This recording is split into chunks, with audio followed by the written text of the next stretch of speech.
dribble, dribble. Kaya gawin nyo. Yes. Dribble.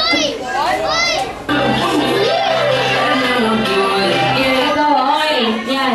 Pag sinabi ko po, dribble, dribble, dribble, dribble. Ganyan po gagawin nyo.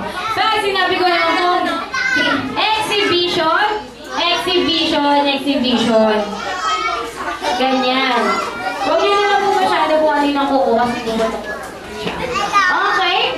Kapag sinabi ko naman po, behind the back, ganyan po gagawin. Papaikutin nyo lang.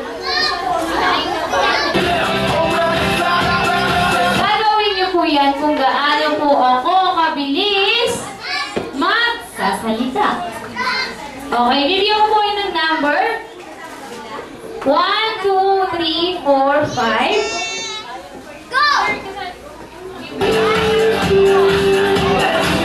Okay, kaya 1, 2, 3, 4. Saglit lang daw ko 5.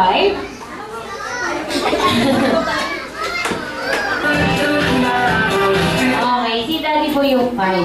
Atras po tayo. Walang lalagpas dito sa video na to. Okay.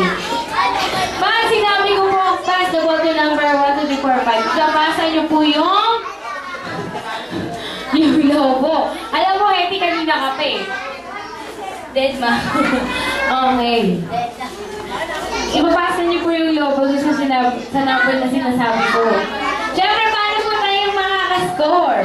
Kapag sinabi kong shoot that ball, pupunta po kayo dito sa upuan at puputukin niyo po yung lobo.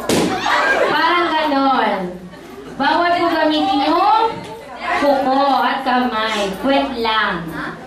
Okay, syempre po, first lang po lang maka 2 points, siya ang panalo. Pero bago po tayo mag-start,